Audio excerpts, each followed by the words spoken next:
یسایہ 12 باب اس کی پہلی آیت سے ہم تلاوت کریں گے۔ اور اس وقت تو کہے گا، اے خداوند میں تیری ستائش کروں گا کہ اگرچہ تو مجھ سے ناخوش تھا تو بھی تیرا قہر ٹل گیا اور تو نے مجھے تسلی دی۔ دیکھو خدا میری نجات ہے، میں اس پر توکل کروں گا اور نہ ڈروں گا، کیونکہ یہوہ میرا سور اور میرا سرود ہے اور وہ میری نجات ہوا ہے۔ پس تم خوش ہو کر نجات کے چشموں سے پانی بھرو گے، اور اس وقت تم کہو گے، خداوند کی ستائش کرو، اس سے دعا کرو، لوگوں کے درمیان اس کے کاموں کا بیان کرو اور کہو کہ اس کا نام بلند ہے۔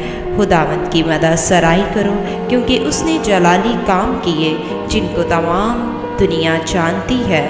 اے سیون کی بسنے والی، تو چلا اور للکار، کیونکہ تجھ میں اسرائیل کا قدوس بزرگ ہے۔ آمین۔